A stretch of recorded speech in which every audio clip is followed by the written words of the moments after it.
Nos acompanham remotamente o ministro das Comunicações, Fábio Faria, os conselheiros da Anatel, Vicente Aquino e Moisés Moreira. Aqui presencialmente estão o presidente Leonardo de Moraes, conselheiro Emanuel Campelo, Arthur Coimbra, do Ministério das Comunicações, e os superintendentes Abraão e Nilo, da Anatel. Ministro, passamos a palavra para você. Boa tarde a todos. Quero cumprimentar a Anatel, parabenizar a Anatel pelo excelente trabalho que foi realizado para esse edital ficar de pé do 5G. Cumprimentar os conselheiros, presidente da Anatel, Leonardo, os conselheiros Baigorre, Moisés, Vicente e Emanuel. Quero saudar e cumprimentar também todos os técnicos da Anatel, em nome do Abraão, que está na mesa. Quero cumprimentar toda a equipe técnica, cumprimentar Arthur, em nome de todos os técnicos do Ministério das Comunicações, que colaborou muito para que esse leilão acontecesse. Quero saudar também, cumprimentar todos os ministros do TCU, em nome do relator Raimundo Carreiro, cumprimentar todos os técnicos do TCU, saudar a todos que ajudaram a colaborar com a realização desse leilão, cumprimentar o presidente Jair Messias Bolsonaro, agradecer pela honrosa missão que me foi dada para comandar o Ministério das Comunicações, tendo como principal projeto para o país o leilão do 5G, a implementação que vai fazer com que a gente possa desenvolver o Brasil, colocar o Brasil dentro da economia digital mundial, melhorando os nossos setores, colocando o agro conectado, trazendo a telemedicina para a saúde, conectando e levando internet para 40 milhões de brasileiros que hoje sofrem sem uma internet em casa, sem nenhum acesso para que possa estudar, nem que seja remotamente, trabalhar. E aí o leilão do 5G não é arrecadatório, vai fazer com que a gente possa levar investimentos importantes e robustos para o setor de telecomunicações. Nós estamos há 1 ano e 2 meses no Ministério, melhoramos muito o ecossistema de telecom no Brasil, o ecossistema também de radiodifusão, e esse leilão vai fazer com que nós possamos, de fato, o Brasil como um dos players mundiais mais importantes agora com a economia digital, com o 5G. É o trabalho de todos vocês. Cada um trabalhou aí 24 horas, com as suas equipes, nós também. Hoje é um dia histórico e muito importante para o país. Agradeço a todos, agradeço a imprensa por acompanhar esse evento. Vou ficar aqui para ouvi-los e responder alguma coisa. Por alguém. Obrigado a todos.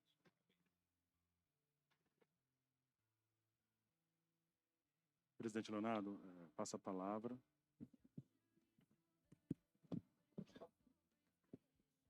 Muito boa tarde a todas e a todas. Queria agradecer pela presença tanto daqueles que nos acompanham de forma presencial aqui, quanto daqueles que nos apresentam nos acompanham de forma virtual. Enfim, com os ajustes hoje realizados no corpo do edital, o Conselho Diretor, então, aprova a versão final dos termos editalícios para a publicação do edital de direitos de uso de radiofrequência. O maior leilão de direito de uso de radiofrequência, tanto em termos de quantidade, quanto em termos de diversidade de recursos espectrais. A tarefa não foi fácil para chegar até aqui e, portanto, nada mais justo que cumprimentar e agradecer a todos os atores que contribuíram muito decisivamente para esse momento. Cumprimentar o ministro Fábio Faria, agradecer a ele, doutor Arthur e toda a equipe do Ministério pelo compromisso, pelo trabalho feito de uma maneira com uma parceria muito grande, considerando as competências de cada instituição, uma responsável pela formulação de políticas públicas, já a Anatel, responsável pela implementação de políticas públicas. E esse edital é, sem dúvida, uma oportunidade singular de fazer valer políticas públicas. E esse processo de direito de uso, de outorga de direito de uso de radiofrequência, ele não apenas se destaca por ser o maior e mais diversificado edital da história da agência, mas ele se destaca também porque foi superado um viés predominantemente arrecadatório por um viés ou por uma direção que prestigia compromissos de investimento como contrapartida pelo direito de uso da faixa. E isso foi sempre uma premissa muito forte da área técnica da Anatel e do seu corpo diretor. E é a razão pela qual também eu quero cumprimentar aqui o Dr. Abrão Balbino, superintendente de competição, Dr. Nilo Pasquale, superintendente de planejamento e regulamentação, e, em nome deles, cumprimentar todo o time técnico da agência. Quero fazer também meus cumprimentos ao conselheiro Emanuel, relator da matéria nessa versão final, ao conselheiro Moisés, que trouxe muitos ajustes importantes para o aperfeiçoamento do texto, conselheiro Vicente Aquino, conselheiro Baigorre, e vejam bem que o conselheiro Vicente Aquino foi o primeiro relator dessa matéria. Antes da consulta pública, o conselheiro Baigorre o relatou também, e pós-consulta pública, foi o conselheiro Emanuel designado relator da matéria. Então, praticamente todo o corpo diretor se envolveu diretamente como relator ou como conselheiro visitante da matéria. Eu queria ainda cumprimentar e saudar o ministro Carreiro, como disse o ministro Fábio, relator da matéria em nome do Tribunal de Contas da União, pela diligente e minudente análise que fez. E queria cumprimentar também todo o corpo técnico do Tribunal de Contas da União, na pessoa do Dr. Uriel. Eu fiz vários desses agradecimentos hoje na reunião do Conselho Diretor, então me permitam agora abreviá-los, mas permitam-me também não deixar aqui de registrar alguns elementos muito importantes desse edital. Como já foi dito, nós falamos aqui de 4 licitações em apenas uma, 4 objetos que são licitados em um único instrumento convocatório. E esses 4 objetos são referentes a diferentes faixas de radiofrequência, e cada uma delas tem tanto um ecossistema de equipamentos, quanto uma maturidade para uma ou outra tecnologia. Evidentemente que a faixa de espectro que chama mais atenção nesse edital é a faixa de 3.000 GHz, uma vez que ela é a principal porta de entrada do 5G, em função do rico ecossistema de equipamentos já existente e disponível nessa faixa. Mas, além disso, nós temos outras 3 que merecem todo o destaque. A faixa de 26 GHz, cujo o preço de outorga está estimado em R$6 bilhões, mas, doutor Abrão, e desses R$6 bilhões, inclusive havendo ágio, todo esse valor, tirando custos administrativos, que são irrisórios frente a esse valor, serão dedicados para projetos de conectividade digital nas escolas públicas no Brasil. Ouvido o MEC, que é o ministério responsável pela elaboração dessas políticas públicas, que quem conhece das maiores necessidades. Portanto, um primeiro aspecto, esse edital dialoga diretamente com educação.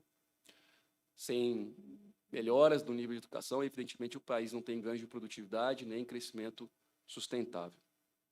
O segundo aspecto que eu queria mencionar é a faixa de 700 MHz. O valor dessa faixa, não tivessem compromissos de investimento, se fosse apenas um viés arrecadatório, o valor dessa faixa seria de aproximadamente 2,3 bilhões de reais.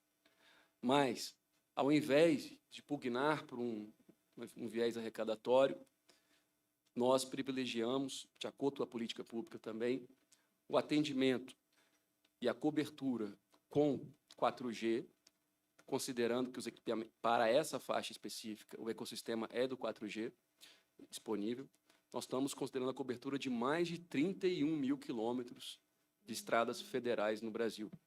E aí, desses 31 mil quilômetros, contemplam mais de 1.000 trechos e contemplam, por óbvio, as principais rotas de integração brasileiras, as principais rotas de escoamento do tráfego, da produção industrial e da produção agrícola. Portanto, esse edital fala e dialoga também com segurança nas estradas, eficiência e melhores condições de escoamento de tráfego para todos os segmentos da economia e para diversos setores econômicos. Além disso, juntamente com a faixa de 2.3 GB e a faixa de 2.3 GB, ela tem 90 MHz, que totalizam, se não tivéssemos novamente um viés arrecadatório, algo da ordem de 8,7 bilhão de reais. Mas, novamente, nós estamos aqui privilegiando compromissos de investimento.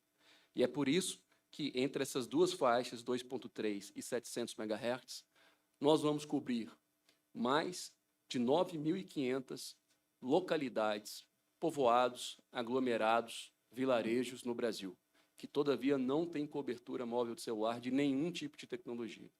Então, sem dúvida nenhuma, esse edital dialoga com inclusão digital sem a qual não há própria inclusão social. E aí, voltando, enquanto a faixa de 2.3, de 700 MHz, tem um custo de oportunidade, o valor da faixa de 2.3 bi, o valor da outorga vai ser 157 milhões. Já a faixa de 2.3, o valor da outorga será de aproximadamente 736 milhões. Porque, volto a dizer, esclarecer e enfatizar que, em vez de arrecadarmos dinheiro, de termos uma visão meramente tributária, fiscalista, nós estamos privilegiando aqui compromissos de investimento que vão gerar muitas externalidades positivas para todo o Brasil. Na faixa de 3,5 GHz, nós temos 5 blocos de 80 MHz. Conforme eu disse, a faixa é aquela que é a principal porta de entrada de equipamento do 5G no Brasil. Nós temos 4 blocos nacionais de 80 MHz e um bloco regional de 80 MHz. Esse bloco regional, um deles são voltados para prestadoras eminentemente entrantes, prestadoras de pequeno porte. Portanto, esse edital não desconsidera, muito ao contrário, ele também, além da ampliação do acesso e da infraestrutura de telecomunicações, ele endereça a questão de competição como um instrumento importante para aumentar a competição no setor de telecomunicações, considerando que isso gera melhores condições de preço e melhores condições de qualidade para os usuários. Além disso, o valor da outorga de cada um desses blocos de 80 MHz, lembrando que são 5, totalizaria um valor de aproximadamente 6 bilhões de reais, cada um desses blocos de 80. Mas o valor da outorga dos 4 blocos nacionais, para cada um desses blocos nacionais, será cobrada 321 milhões. Por quê? Porque há muitas outras obrigações associadas, como, por exemplo, 1,5 bilhão de reais, aí eu vou depois passar a palavra para o doutor Arthur para que ele possa detalhar, para programas de conectividade na Amazônia.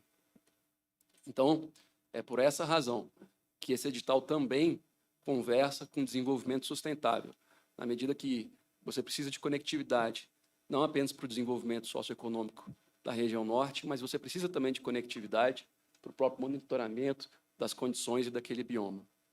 Além disso, nós vamos também destinar 1 bilhão de reais desses compromissos dos lotes nacionais para uma rede privativa versada na política pública estabelecida para o Ministério. Segurança cibernética é um dos principais assuntos de um Estado soberano nos dias atuais. E, portanto, o Ministério das Comunicações, junto com os órgãos de segurança, GSI, dentre outros, poderão especificar com esse valor uma rede para o governo que entendam que cumpra com esse propósito. O doutor Arthur, novamente, também poderá detalhar mais sobre esse projeto. 2,3 bilhão de reais, aproximadamente, serão destinados para a migração das chamadas parabólicas, ou sistemas TVRAs, da banda C, que é adjacente à banda de 3,5 GHz, para uma outra banda, banda KU. E nós vamos distribuir para as famílias do Cadastro Único um kit de recepção para que elas não fiquem sem o sinal de televisão aberto e gratuito para aquelas famílias que dependem da parabólica para ter acesso à televisão livre, aberta e gratuita. Nesse sentido, serão distribuídos kits conversores e todas as famílias, a partir dessa migração, também terão a possibilidade de assistir à televisão aberta com um sinal muito melhor em termos de qualidade de imagem. Além disso, doutor Abrão, são tantas obrigações, tanto no bloco nacional quanto no bloco regional, nós temos obrigações de transporte de dados de alta capacidade, chamado backhaul. No Brasil, dos 5.570 municípios, aproximadamente 1.060 ainda carecem dessa infraestrutura. Mais de 600 desses municípios receberão infraestrutura de transporte de dados de alta capacidade. Portanto, isso também é fundamental para o próprio escoamento do tráfego no Brasil. De forma que, ao final de contas, esse instrumento editalício, as telecomunicações, elas têm se mostrado extremamente transversais, né? Aí essa pandemia tem um aspecto positivo, uma contaminação positiva, é o fato da compreensão de que essas soluções digitais elas podem ser mais intensivamente e mais inteligentemente utilizadas para endereçar os mais variados desafios que essa crise nos impõe a todos. E não há infraestrutura digital, não há conectividade digital sem infraestrutura de telecomunicações. Portanto, transversal que é esse setor, ele comunica nesse edital com crescimento econômico, com educação, com sustentabilidade, com infraestrutura, com segurança e com vários outros aspectos que devem estar na agenda prioritária de qualquer governo, de qualquer Estado.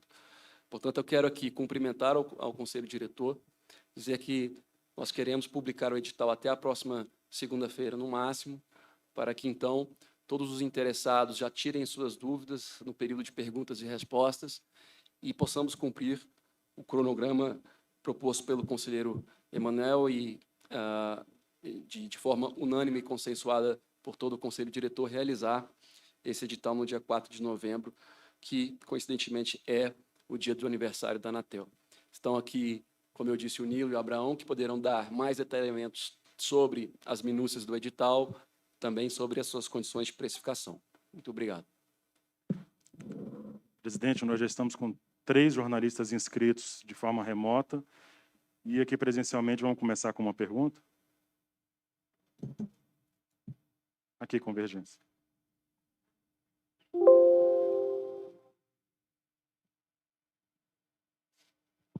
Boa tarde, obrigado. Luiz Oswaldo, da Convergência Digital. Eu queria saber se vocês podem mastigar para a gente, afinal, qual é o valor desse leilão. Vários números já saíram. No TCU estava lá em 44, 45 bilhões. O que implicaram, quais foram as mudanças que devem ter modificado o valor e quanto ficou o valor final, entendendo que boa parte é compromisso, mas, enfim, qual seria o valor que terá que ser, de alguma forma, ou pagando ou em compromisso a ser desembolsado. Pergunta, então, Luiz, é sobre custo de oportunidade da faixa, o valor econômico dela se não houvesse compromisso de investimento demandados em contrapartida. Na verdade, bom, não sei, é somando tudo, não, porque a ideia é quanto vale o leilão do 5G quanto que vale no Brasil. as faixas? Isso, quanto valem as faixas. O compromisso, a gente entende que é o custo está sendo descontado do preço para que seja feito, né? Perfeito. Mas o valor final inclui o compromisso, porque ele terá que ser desembolsado do mesmo jeito, ainda que não para o Tesouro Nacional, certo? Perfeito. Vale esclarecer que o custo, eu vou passar a palavra para o Abraão, mas que o valor da faixa, ele não considera esses investimentos que têm o que a gente chama de valor presente líquido negativo, ou seja, que não seriam realizados não fosse por exigência editalícia. Então, o doutor Abraão vai poder comentar, mas quando você calcula o valor da outorga, você primeiro calcula sem esse compromisso de investimento. Depois você calcula considerando esses investimentos que tem um VPL, você faz o delta, como você colocou bem, só que você tem questões como compensações tributárias e outras questões que eu não vou entrar aqui em minúcias.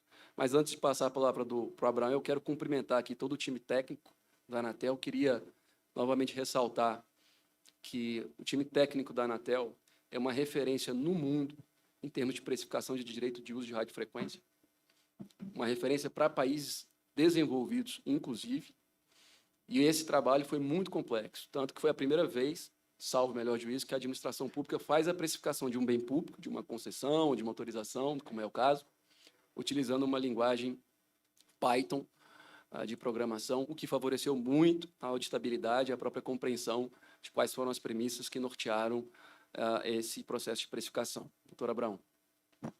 Obrigado, presidente. Uma boa tarde a todos. Falando especificamente em relação à pergunta, quando nós encaminhamos ao Tribunal de Contas da União o estudo, o valor econômico do edital era de 44 bilhões de reais. Ou seja, se nós pegássemos todas as faixas sem compromissos e vendêssemos, a União arrecadaria cerca de 44 bilhões de reais se vendesse todos os lotes. Com as alterações do... se arrecadasse pelo preço mínimo, né? Bem lembrado, Arthur. Seria 44 bilhões de reais, ou seja, todo esse universo que nós estamos falando aqui. Passou-se por várias discussões com o tribunal, nós fizemos várias adequações, inclusive por força de determinação do tribunal, aquela questão que envolveu quantidade de a área urbana da cidade, quantidade de herbes, etc. E esse valor, depois de todas essas alterações, câmbio, etc., o valor do edital saiu de 44 bilhões de reais para 49,7 bilhões de reais, cerca de 50 bilhões de reais. Nós tivemos aí um aumento do valor econômico aí da algo da casa de 12% a 13%. Então, esse foi o aumento no valor econômico do leilão. É claro que quando a gente olha o preço mínimo praticamente ficou inalterado, porque as obrigações também se tornaram mais negativas. Então, se a gente fosse analisar, o valor total de preço mínimo, ou seja, tirando todas as obrigações, o valor total de preço mínimo de todos os lotes hoje está em 10,6 bilhões.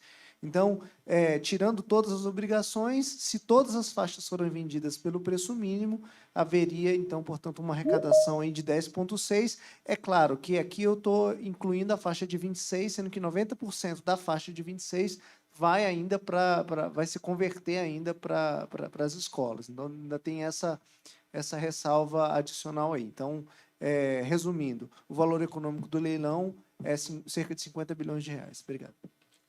Obrigado, Abraão. Só talvez um dado que vale a pena detalhar também, Abraão, é que em termos, uma coisa é o valor de outorga, o valor de outorga, outra coisa é o custo de oportunidade da faixa, o Abraão colocou bem, e outra coisa é o CAPEX esperado e estimado.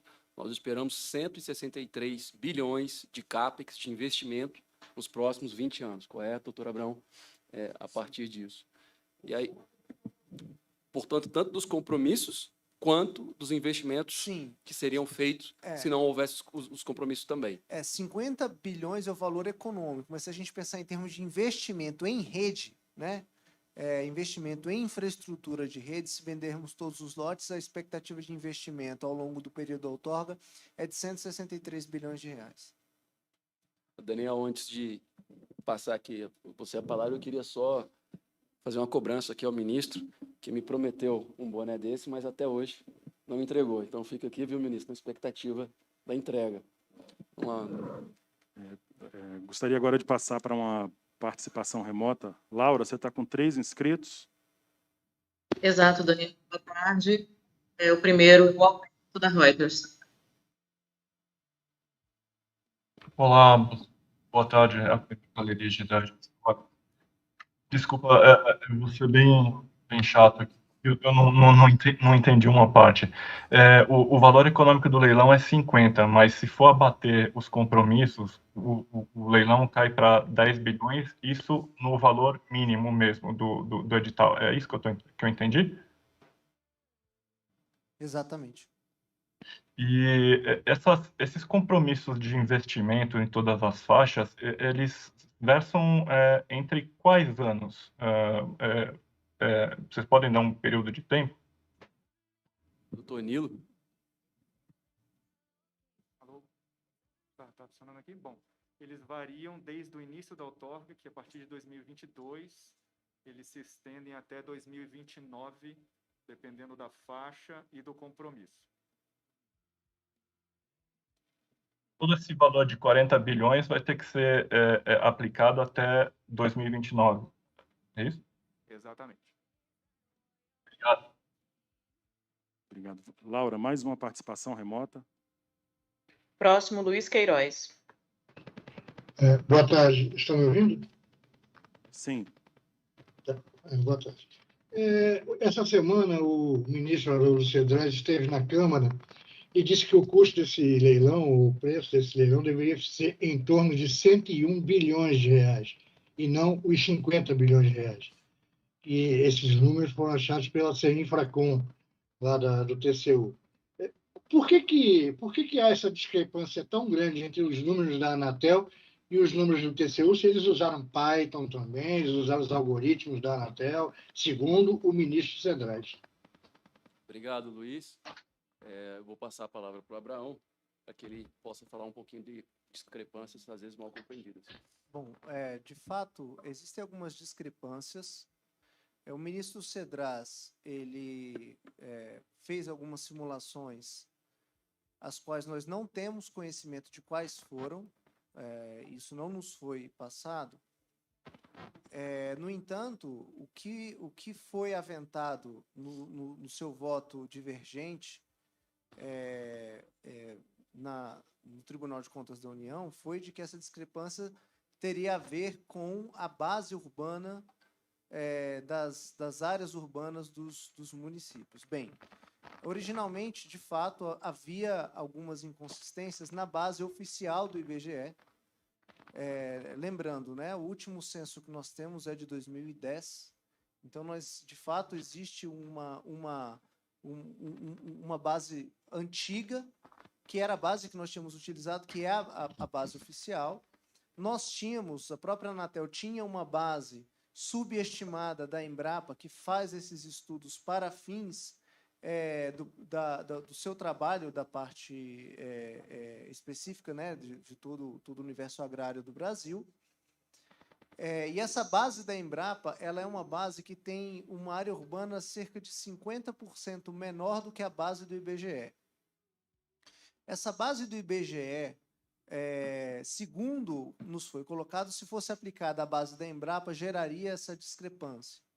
Nós fizemos essa simulação, não chega a esse valor, mas, independentemente disso, isso foi aventado.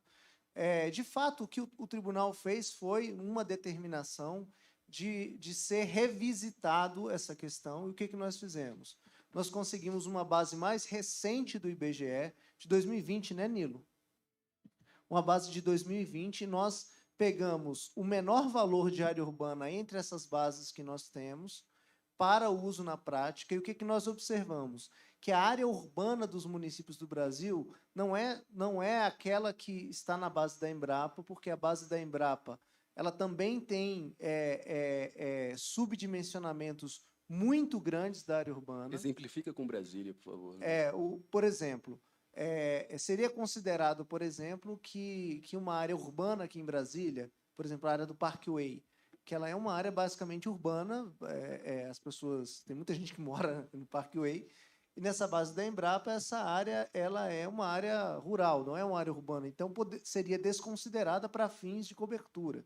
Então, o que nós fizemos? Nós fizemos uma análise dentre todas as bases que nós temos e extraímos aquilo que nós entendemos ser o mais justo, que houve uma redução em termos de área urbana, algo da ordem de 20%. A área urbana caiu de cerca de 80 e poucos mil quilômetros de área urbana para 72 mil quilômetros quadrados de área urbana. Isso fez com que o preço mínimo saltasse cerca de 12%, que foi aquilo que eu mencionei. Então, esses valores de 100 bilhões de reais, eles consideram uma base que ela é extremamente subdimensionada. E aí, até para a gente fazer um paralelo, se esse leilão custasse 100 bilhões de reais, nós estaríamos falando do leilão de 5G mais caro de todo o mundo, ou seja, a nossa radiofrequência custaria muito mais caro de qualquer país desenvolvido. O que certamente, não estou aqui falando de uma suposição, certamente resultaria num leilão vazio. Então, eu faço uma pergunta a todos vocês, se de fato é razoável um leilão. Se a gente pensar, o leilão de 3G, há 15 anos atrás, todas as faixas, sem compromisso, custaram 5 bilhões de reais. Não faz sentido o leilão de 5G custar mais de 100 bilhões de reais, o que resultaria num completo deserto, não haveria vendas, porque seria, de fato, o leilão mais caro. Deixa eu só complementar, então, essa questão. Por que a Anatel sugeriu ao TCU a base de dados da Embrapa, ao invés dessa base mais atual do IBGE?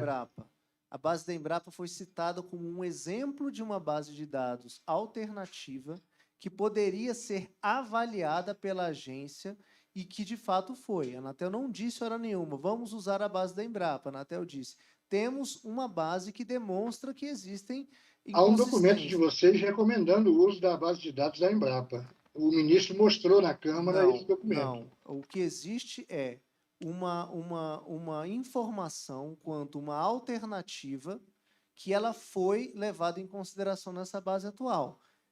A gente, quando trabalha com base de dados, e Queiroz, você sabe muito bem porque, até onde eu sei, você também é da área de TI, há uma avaliação constante em termos de acurácia. Se você tem uma base de 2020 do próprio IBGE, é de se supor que ele, que é o organismo oficial do governo para isso, que ela seja a base mais acurada do que uma base que foi desenvolvida para fins não específicos para isso que eu mencionei. Um exemplo disso que eu utilizei é o caso aqui da região de Brasília. Obrigado. Obrigado. Desculpa, graças a Deus eu não sou da área de TI. Vamos agora à participação. Só uma questão importante esclarecer é que, no âmbito do Tribunal de Contas da União, por 7-1, no âmbito do plenário, os ministros aprovaram os termos editalícios, inclusive aquilo que toca a precificação, com as recomendações e determinações, e tudo aquilo que afeta ao preço foi devidamente endereçado nessa versão agora aprovada, tanto que gerou um aumento de 12%. Vou voltar a palavra para o Abrão para ele esclarecer um ponto. Só mais um esclarecimento. Quando eu digo que seria o leilão mais caro, quando você faz a conversão per capita, tá? Toda análise nossa que a gente faz em termos de precificação, ela leva em consideração o preço per capita, porque senão você não consegue nem comparar. Então, Imparidade de poder de compra. e imparidade de poder de compra também, que é a forma como a gente compara, tá? Só para esclarecer a nossa forma de análise. Obrigado. Obrigado. Obrigado. Uma participação aqui, presencial. Boa tarde. Eu tenho uma dúvida em relação ao preço. Eu entendi que são 50 bilhões, a outorga para a União vai ser pouquinha, mas eu tenho duas dúvidas aqui em relação ao que foi distribuído. Na frequência de 700, o valor econômico é 2.800 e o compromisso é 2.300, está cumprido aqui meu verso, e o compromisso é 2.800. Isso significa que você vai ter mais despesa do que o valor econômico da faixa, que seria essa a primeira dúvida. A segunda dúvida na faixa de 26 GHz, eu tinha entendido que, pela decisão da Anatel, houve uma redução do espectro da faixa. Isso significa que ficou mais barato a faixa. E aí não significa que o preço teria que cair? Obrigada. Bom, primeira pergunta. Essas informações que nós tornamos públicas agora mostram os valores em separado. Uma coisa que eu sempre falo, o VPL da soma não é igual à soma dos VPLs, existe um efeito compensatório.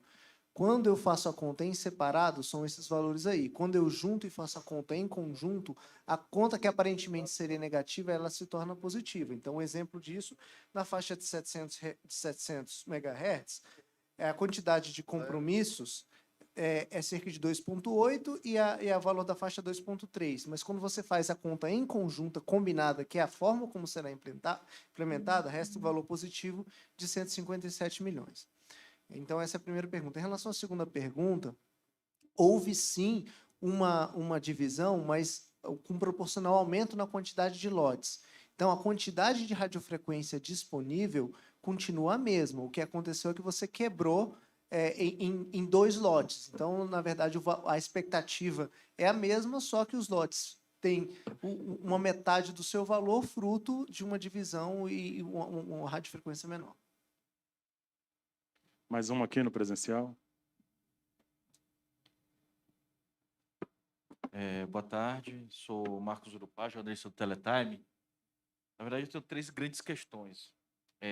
A primeira envolve a antecipação do uso da faixa de 3,5. Queria saber de vocês o que nós entendemos, mediante a votação que aconteceu hoje, é que a liberação da antecipação dessa faixa está condicionada a uma decisão do GASP. Queria saber se é isso mesmo, e mediante a realização de estudos. Aí as minhas 2 perguntas sobre os estudos. Esses estudos eles vão ser realizados pela EF ou pela equipe da Anatel, não é? E com quais premissas? Tem mais dois ainda. Sobre as escolas, a EAC. Há muito tempo, né, inclusive desde que saiu do TCU, tem se já pacificado de que a conectividade das escolas vai se dar a partir, inclusive, de uma demanda com o próprio MEC, né, vai ter uma demanda do Ministério da Educação. E que as operadoras, no caso, que vão atender essas escolas, vão ser selecionadas por essa EAC.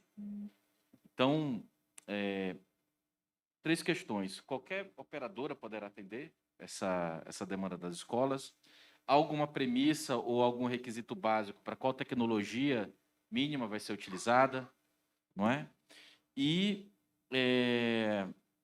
se esses investimentos nas escolas precisam passar pela Anatel novamente ou não, pelo Conselho Diretor da agência. E, por último, é uma coisa... Bom, já foi dito aqui antecipado que a previsão que o edital chegue na rua na segunda-feira, não é? A abertura para avaliação no dia 4 de novembro, mas, após esses prazos, qual é a estimativa para a assinatura dos termos de autorização, depois desses 2 procedimentos? Obrigado e desculpa a enxurrada de perguntas aí, mas é que ficou muitas coisas duvidosas para a gente. Europar, você fez valer seu direito de questionamento, na sua plenitude. Eu vou passar a palavra para o conselheiro Moisés, que nos acompanha virtualmente, para que ele possa falar da antecipação. Eu pediria ao conselheiro Baigorre que pudesse falar da questão das escolas e da questão da assinatura do termo. Eu pediria ao Nilo que pudesse trazer elementos. Conselheiro Moisés. Obrigado, presidente. Boa tarde a todos. Não escutamos, conselheiro Moisés. Estão me ouvindo? Agora sim. Boa tarde a todos, boa tarde, ministro. Respondendo à pergunta em relação à antecipação, a criação dos critérios dos estudos serão avaliados após a criação do GAISP, que é o grupo que vai coordenar. E os estudos eles serão realizados pela EAF, que é a entidade que será criada pelas proponentes vencedoras, e não pela Anatel. Tá? Então, provavelmente haverá um ato de requisitos técnicos a ser editado, que trará grande parte aí dos critérios de interferências a serem observados, mantendo-se a liberdade de atuação do GAISP no caso concreto. E a AF fará de acordo com as diretrizes estabelecidas por esse grupo, que é o GAISP. Acho que respondi essa pergunta, não sei. Obrigado, conselheiro Moisés. Apenas para aqueles que não acompanham o dia a dia a pauta da agência, acho que é importante esclarecer o seguinte, que, como eu disse, a faixa de 3,5 GHz, que é a porta de entrada para o 5G, ela é adjacente, em termos no espectro, à faixa por onde os sistemas de televisão aberta via parabólicas recebem o sinal. Então, os municípios eles têm uma extensão territorial substancial, tanto na área urbana quanto na área rural. Em algumas, sobretudo em periferias dos municípios, a população ainda pode depender das parabólicas para o acesso à televisão aberta e gratuita. Então, conforme estabelecido na política pública, a ANEEL determinou que o 5G ele pode entrar na medida que não gere prejuízo ao acesso à televisão aberta e gratuita. Mas você tem determinadas áreas dos municípios, áreas bem delimitadas, falemos aqui, por exemplo, do plano piloto no Distrito Federal, que não há dependência de parabólicas. Por quê? As parabólicas recebem o sinal do satélite. Nesse caso aqui, a rede terrestre digital já é bem consolidada. Portanto, nessa área delimitada, o 5G já poderia começar logo. Então, o que nós estamos dizendo é que essa entidade que vai ser criada, ela poderá apresentar esses estudos ao GAISP, e, evidentemente, no GAISP, a Anatel está presente, seus técnicos, que vão poder também fazer um juízo crítico sobre isso, apontando áreas delimitadas nos municípios, onde a ativação do 5G na faixa de 3,5 GHz não teria o condão de gerar qualquer tipo de prejuízo ao acesso à televisão aberta e gratuita. Então, para que nós não tivéssemos que esperar toda a migração das parabólicas para uma outra banda, essa possibilidade de antecipação se coloca na mesa para que possamos acelerar a questão da implementação do 5G. Passo para o conselheiro Baigorre para que ele possa falar sobre as escolas. Boa tarde, presidente. Boa tarde, ministro. Boa tarde, demais membros do conselho, superintendentes da Anatel e o pessoal que nos está acompanhando, o pessoal da imprensa. Bom, sobre as perguntas do Marcos relativas às escolas, o que está previsto é que o Ministério da Educação, junto com o grupo responsável pelo acompanhamento e definição das prioridades do projeto das escolas, vai definir a ordem de prioridades das escolas, qual é a conexão necessária para cada escola, a tecnologia. Então, assim, cada escola vai ter um projeto próprio. Existem escolas no interior do Amazonas, por exemplo, que provavelmente a conexão vai ser via satélite. Existem escolas em regiões urbanas que pode ser via fibra. Então, a lógica é que o MEC, né, o Ministério da Educação, defina as necessidades de conectividade, as necessidades de conectividade num escopo mais amplo, não só ao acesso à internet, mas todos os requisitos necessários para a efetiva ensino digital, né, a transformação própria digital das escolas. Isso vai ser definido, e aí a entidade vai ter que buscar as formas mais eficientes, mais econômicas de contratar. Então, por exemplo, vai se definir que a escola tal precisa de uma conexão de 200 megabits por segundo. E aí a entidade vai ter que verificar qual é a melhor forma de levar essa conexão para essa escola.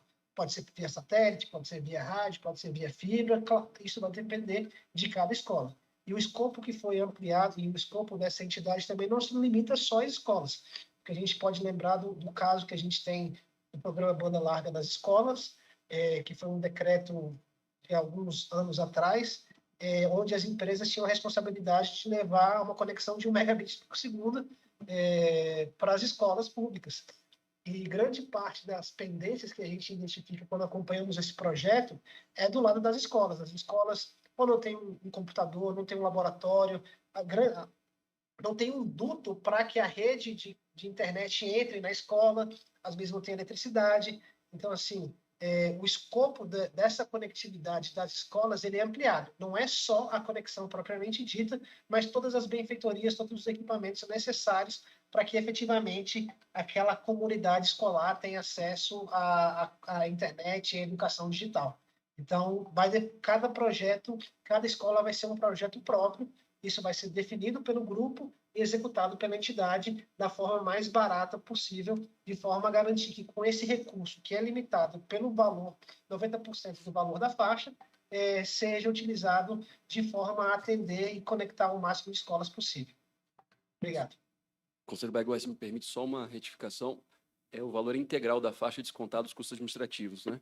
É isso mesmo, presidente. E o ágil, eventualmente, Isso. tiver também, né? E o ágil que, eventualmente, tiver. Portanto, se toda a faixa de 26 GB, nós estamos falando de 3.0 GB nessa faixa, se ela for toda leiloada por 6 bi, e tendo ágil mais 6 bi, esse valor ele vai na sua integralidade para projetos de conectividade digital que não se limitam apenas à parte de conectividade até a porta de escola, mas poderão também contemplar equipamentos e outros insumos de rede interna necessários para o melhor provimento das soluções digitais para fins pedagógicos.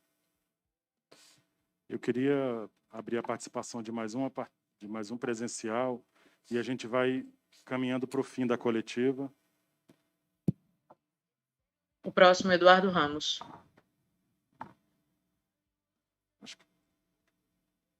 Laura, a gente abriu aqui no presencial. Opa, escutando?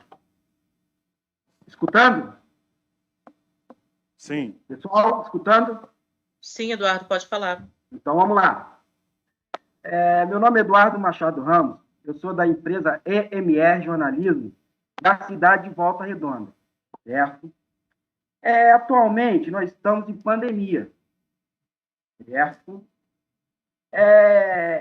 Falar de 5G é falar de uma tecnologia muito avançada para os moldes de hoje, certo? onde a gente tem, dentro das telecomunicações, uma dificuldade na história do marketing empresarial. A gente tem a frequência de 700 MHz, 2.3 GHz, 3.5 GHz e 26 GHz. Isso aqui engloba uma situação. O 700, por exemplo, tem uma significância dentro do marketing empresarial, o 7, certo? Ou o filme 007, mas o número 7, por uma história do menino contado dentro do militarismo e etc. O 2.3, nós temos hoje, ou o 23, é a mesma coisa que o 32 na troquinha, 32 e 23 o número, nós temos judicialmente uma história contada por uma circunstância social que teve, dentro de uma circunstância não muito honesta. Certo? Então, por exemplo, no futebol, onde tem nosso ministro Fábio Faria, que o Silvio Santos está com papo hoje englobando o futebol, apareceu um dia na arquibancada do jogo Paris Saint-Germain e o Lyon da França, uma criança com 7 estampado no rosto, mostrando a significância do 7. Entendeu? A gente aqui da empresa EMR Jornalismo, a gente tem uma beneficência com a telecomunicação. Inclusive, vou mandar um alô lá para o meu irmão, engenheiro de telecomunicações formado em Inatel, o Ricardo, que está fazendo um trabalho bacana comigo aqui na empresa. Eduardo, você poderia ser mais objetivo com a sua pergunta? Isso aqui é uma pergunta de informação, entendeu? Eu estou informando aos senhores sobre o sistema social, em cima da frequência. É muito importante, senão a gente fala em número de grana e esquece um pouquinho do social, porque a gente está em pandemia. Então, a pergunta seria o seguinte: como vocês fariam com as frequências, já que a gente, na última pergunta, falou na coletiva de imprensa, sobre o valor dos 5 socialmente? Como o 700, 2.3, 3.5, 26 GHz e o 700 MHz entraria para vocês na venda do 5G? Qual é a significância de passar essas frequências, a história social, através do 5G? O nosso ministro, Fábio Faria, poderia falar para a gente, já que ele lida com social, por causa do Silvio Santos, empresa de comunicação antiga aí no ramo social. Desculpa aí a demora.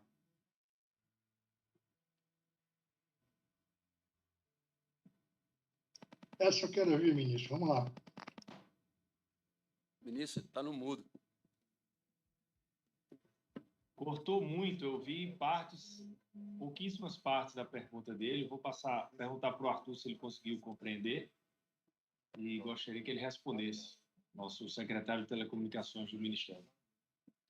Bom, ministro, obrigado.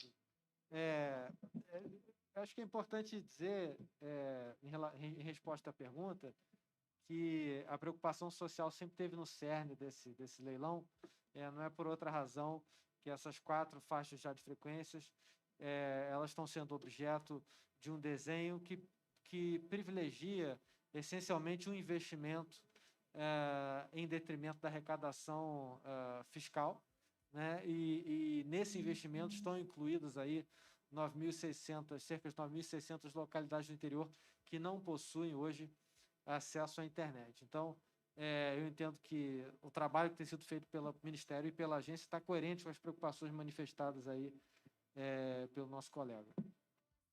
Mais uma pergunta no remoto? É importante acrescentar, Arthur, que nós temos hoje no Brasil 40 milhões de pessoas que não têm internet, porque nós tivemos o FUST durante muitos anos, que não foi utilizado para o setor de telecom. São 23 bilhões de reais do FUST que era para ser investido no setor, e até hoje só se viu para superávit primário, voltou para a União sem recursos, não. E por isso que hoje nós sofremos com falta de conectividade no Brasil. E por isso que nós conseguimos, com o presidente Bolsonaro, com o ministro Paulo Guedes, fazer um leilão não arrecadatório, onde basicamente quase que mais de 80% desse leilão, 90% desse leilão será investimentos, né? Então, o social estará 100% presente nesse leilão, como nunca foi feito antes. Então, só para acrescentar isso. Não existiria outra forma de conectarmos os brasileiros, conectarmos 100% das escolas se não houvesse o leilão do 5G no arrecadatório. Presidente, podemos atender mais 2 manifestações remotas e uma presencial e a gente encerra? Tá ok. Ok?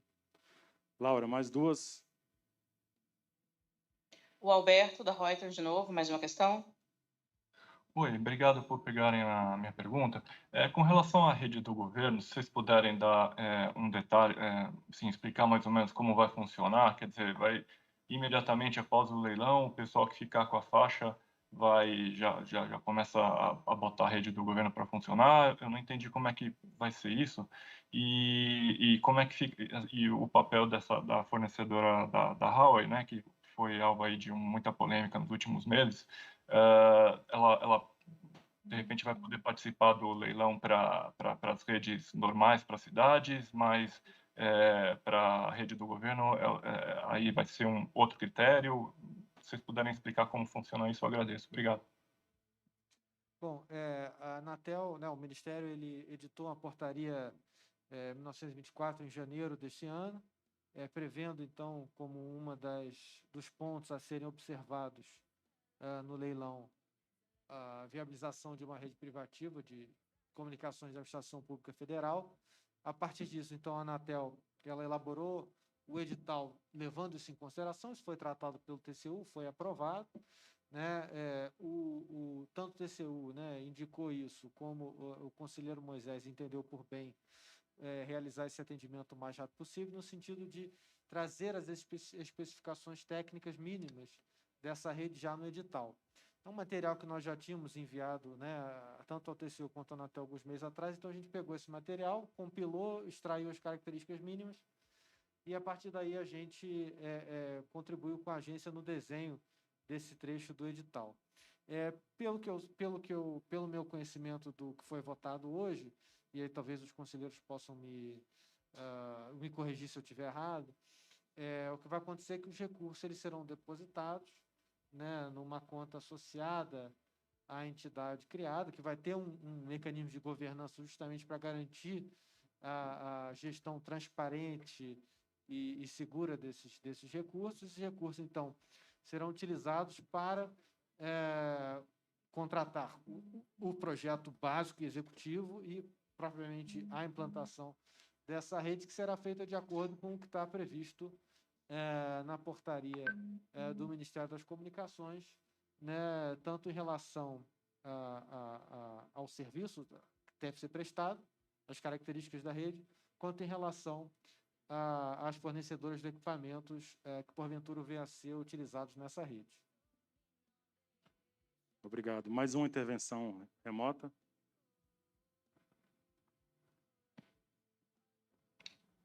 Oi, gente, boa tarde. Meu nome é Lucas, sou repórter do UOL.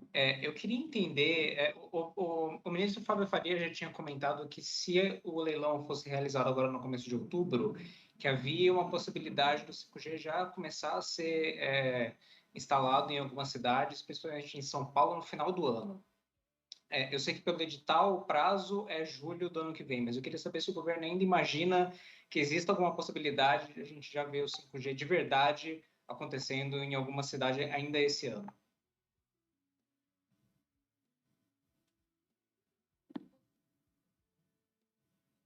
Sem dúvida, né? Houve uma preocupação, uma sensibilidade muito grande. Vou tirar a máscara porque os óculos ficam embaçando. Houve uma sensibilidade muito grande da Anatel em relação a esse ponto, né? Já existe, a gente já sabe, né, que existem pontos que não têm dependência de parabólica para o acesso ao serviço de radiodifusão. E exatamente por isso, e nesses pontos já seria tecnicamente viável o atendimento com 5G sem nenhum tipo de interferência no sinal de radiodifusão da TVRO.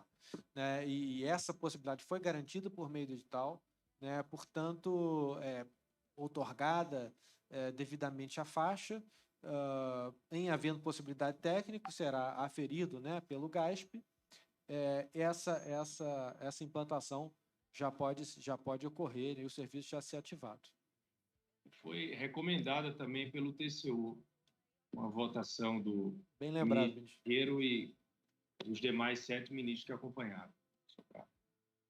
Aqui a gente tem... A participação do TCU nesse episódio. Obrigado, ministro. A gente tem uma participação aqui. Boa tarde, ministro. Boa tarde, Fabiano Andrade, da TV Globo, Jornal Nacional. Perguntar para vocês, primeiro, só para a gente arredondar os valores, que o colega perguntou primeiramente, que a expectativa de arrecadação é de em torno de 10 bilhões de reais, isso da venda dessas frequências, mas o valor total com investimento com compromisso firmado, em torno de 50 bilhões de reais, a expectativa desse leilão. A minha segunda pergunta é, se há inovações em cima dos parâmetros de qualidade que serão impostos a essas operadoras. Isso porque, apesar de toda a expectativa da grandiosidade, da conectividade da Amazônia, de rede de banda larga nas escolas, o que se tem, de fato, hoje é que as operadoras de 4G, que são operadoras de uma tecnologia inferior, são líderes de reclamações dos consumidores por não atenderem às expectativas nos seus pacotes. Então, eu pergunto se para as operadoras de 5G serão impostos parâmetros de qualidade para que o serviço, de fato, chegue a esses consumidores. Obrigado. A regulamentação, ela é geral e abstrata, portanto, ela não compõe o edital. O edital vincula apenas as partes, o poder concedente e as prestadoras. E qualidade é um aspecto tão crítico que ele não poderia vincular apenas o objeto. Ele tem que, a regulamentação sobre qualidade, ela tem que valer para todos os setores, para todo o setor e para todas as faixas de radiofrequência, não aquelas que compõem o leilão popularmente conhecido como 5G. Agora, como é que a Anatel vê esse aspecto? Sem dúvida, há muito que melhorar em termos de qualidade. Agora, como é que um dos aspectos que você melhora a qualidade? Exigindo compromissos em contrapartida. E essa é uma das razões pelas quais esse edital é muito orientado também a compromissos. Primeiro, para expandir a rede, para ter mais abrangência, mais inclusão digital, e depois, também, para que haja isso, reflexos na qualidade. Mas esse instrumento não é o único que a Anatel tem utilizado. A Anatel tem convertido muito contencioso em investimento produtivo, por exemplo, através dos termos de ajustamento de conduta e, por exemplo, através de imposições de sanções e obrigações de fazer em detrimento de multas pecuniárias, como foi feito no passado. Agora, é sempre importante dizer o que o ministro colocou. O Brasil, em respeito à lei do FUST, a Lei 9.998 de 2000. De 2001 para cá, foram arrecadados, em termos nominais, mais de 24 bilhões de reais. Se você atualizar isso para valor presente, daria mais de 36 bilhões de reais. Esse fundo era para quê? Justamente para levar a infraestrutura de conectividade naqueles locais que não têm atratividade econômico-financeira. Né? Só nos Estados Unidos, por exemplo, tem o mesmo fundo. Lá eles aplicam 8,5 bilhões de dólares, 9 bilhões de dólares por ano para levar conectividade.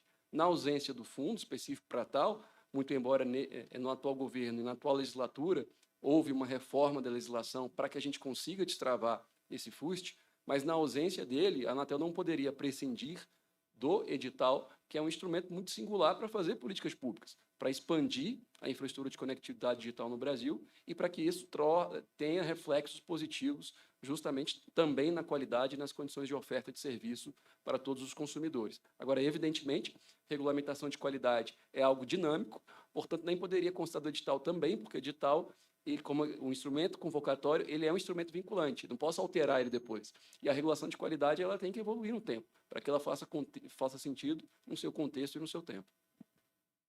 Presidente, a gente tinha só mais uma intervenção aqui presencial que ela tinha levantado a mão. Podemos encerrar com o SBT? Obrigada, boa tarde a todos, parabéns aí pela aprovação da manhã e pelo trabalho. Então, eu gostaria só de perguntar objetivamente se nessa versão final, né, aprovada do edital, se a empresa chinesa Huawei não está ou está excluída só objetivamente, e eu gostaria que o presidente ou o ministro pudesse fazer uma fala para mim específica, destacando a importância do papel do 5G na educação no Brasil. Se vocês puderem me ajudar, obrigada. Ministro, quer começar? Então, eu quero falar um pouco sobre educação, deixando alguns pontos importantes aqui. Nós temos hoje no Brasil 85 mil escolas, da onde 6.900 não têm internet. Né? Então, nós iremos levar a internet para essas que não têm, das escolas urbanas. 82.000 escolas das 85 receberão o 5G standalone. E as outras 13.000, elas funcionarão ou com o 5G não standalone ou com o 4G. Então, nós teremos uma melhora muito grande nas escolas, onde conectaremos todas e 80% delas com 5G standalone. Com esse aumento de mais 1.000 localidades, que a Anatel fez, essa conta final, nós abrangeremos todas as localidades, inclusive as rurais. Algumas escolas rurais que estavam de fora do edital, abaixo de 600 habitantes, que estamos levando através do Wi-Fi Brasil, que é um programa que tem do Emicom, nós também levaremos com investimentos do 5G. Então, assim, nós realmente, sem falar da faixa de 26, que foi a recomendação do TCU, abraçada pelo Emicom e pela Anatel, onde será totalmente voltada para o investimento em educação. Sobre até a pergunta anterior, é importante destacar alguns pontos sobre as reclamações em termos de conectividade. Né? Antigamente, nós teríamos a área de abrangência era de 80% dos municípios, foi passada para 95%. O 4G tem muitas sombras, né? Menos antenas, com mais distância. O 5G, fibra ótica, com muito mais antenas, com área de abrangência maior. E sem falar do fluxo. Antigamente tinha um leilão, era arrecadatório, o valor entrava para a economia e depois mudava o governo e esse recurso normalmente, algumas vezes, não voltava para investimentos no setor, o caso é o FUSH, que nós já conhecemos. Então, a parte do leilão, se não arrecadatório, ela resolve totalmente essa questão de investimentos, porque as empresas vão entrar aí em torno de 20% arrecadatório, pagando outorga, os 10 bi, 40 bilhões em investimentos. Então, a Anatel vai acompanhar todo esse período de investimentos e nós teremos a certeza e a garantia que nós entregaremos com qualidade. Obrigado, Débora. Primeiro, é importante esclarecer que o leilão não é um leilão de tecnologia, muito embora ele popularmente seja conhecido como leilão do 5G.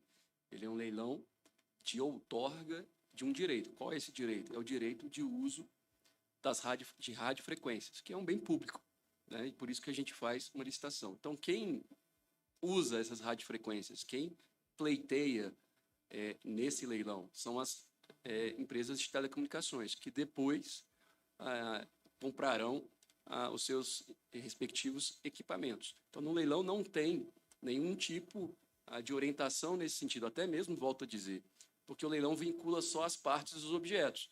E a rede de telecomunicações, que já existe hoje, ela vai se integrar à rede que vai ser construída a partir também dos compromissos de investimento. Então, quaisquer regras de, por exemplo, segurança, que é o termo da sua pergunta, elas não podem ficar confinadas apenas a determinados objetos, porque você tem que considerar toda a integralidade do sistema brasileiro de telecomunicações.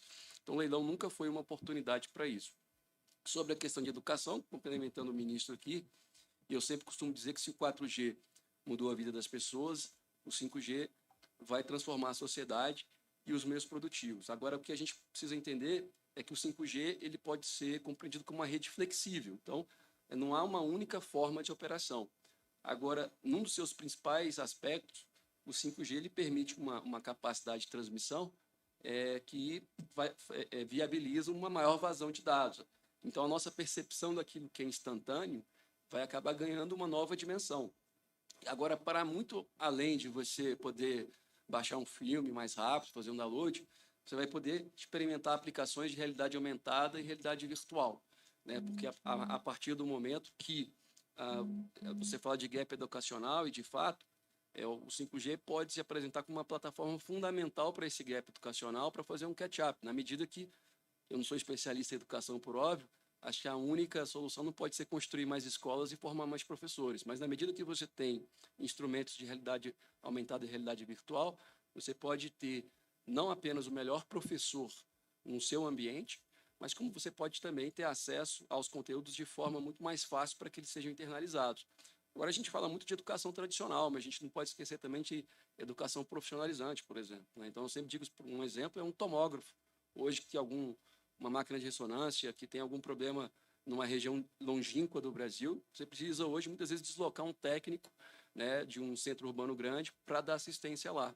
Com o 5G, você permite, por exemplo, que o técnico na ponta seja assistido pelo especialista através de óculos de realidade mista, realidade aumentada, e de forma que você consegue também fazer esse tipo de treinamento na educação profissionalizante, que certamente gerar muitos ganhos de produtividade. A gente fala de educação, mas vários outros exemplos poderiam servir para a saúde, para a segurança pública, que significa aí aproximadamente 8% do nosso PIB, ou, aliás, 6% do nosso PIB. Então, há grandes potenciais com isso. Agora, as pessoas nunca utilizam a tecnologia apenas da maneira que os engenheiros a projetam, né? Então, as aplicações vão surgir com o tempo, né? E de acordo também com a criatividade das pessoas que propõem novas soluções a partir do uso mais inteligente dos mecanismos digitais.